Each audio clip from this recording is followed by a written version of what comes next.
Hi guys, welcome to Professor Fitt.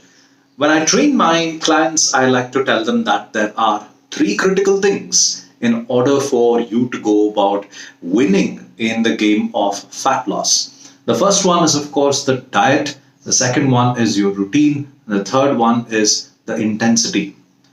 Now, all these three things are important for you to go about losing weight. And now, let's first look at the diet part, which many of them make a mess of.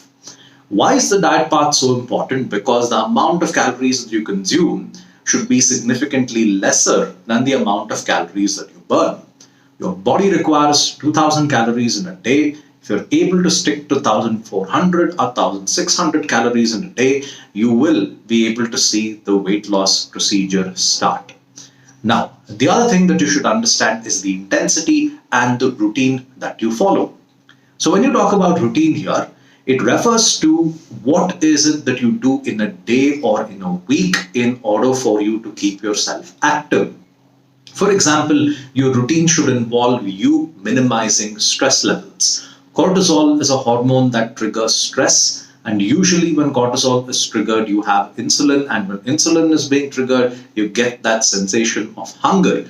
This is the reason why you see many people, in fact, have stress eating. That is, I've seen that if you perform badly in an exam, the one thing that can make you feel better is ice cream or maybe a McDonald's. So there you can see where stress eating is actually triggered. In fact, I have clients, in fact, who tell me that, okay, I've had a bad day at work.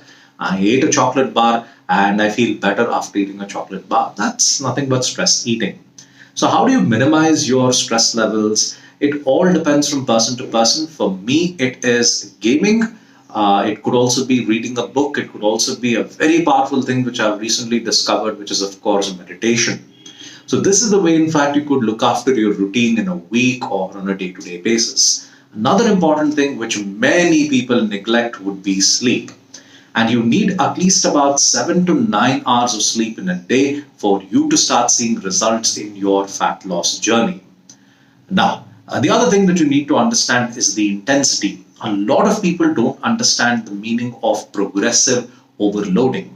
Progressive overloading is what is the way, in fact, you're able to stress your body during a workout in order to make muscle grow. Now, there are different ways you could do it. For example, one way I started off would be, I started off doing a superset, which is you do about 5 or 6 workouts, one after the other. The first set being about 15 repetitions, take a 2-minute break. Second set, 12 repetitions. Third set, 10 repetitions. And fourth set, 8 repetitions. In between all these sets, I would have a 2-minute break. So for example, if I was doing a chest workout, I would have an incline press, a flat bench press, incline flies, flat bench flies, dumbbell pullovers, and maybe add another routine in my chest workout, all 15 repetitions in the first set, and then take a 2-minute break.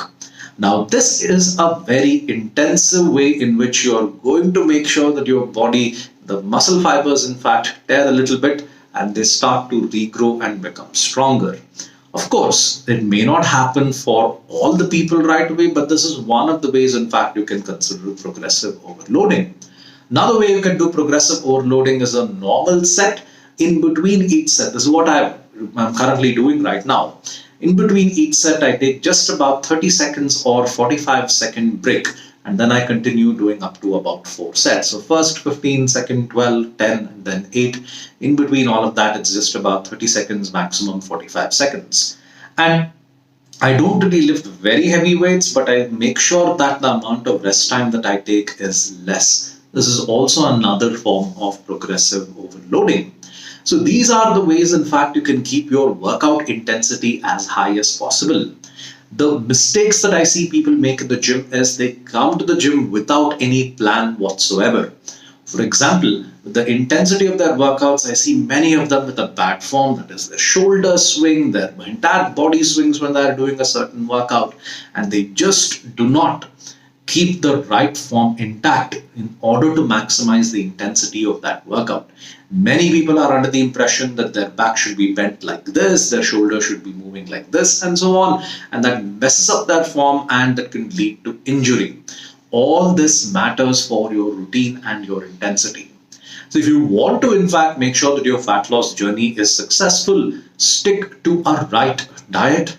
Apart from that, ensure that your routine, that is what you do in the 24 hours that you have in a day, is as useful as possible and you're as active as possible in that 24 hours in a day.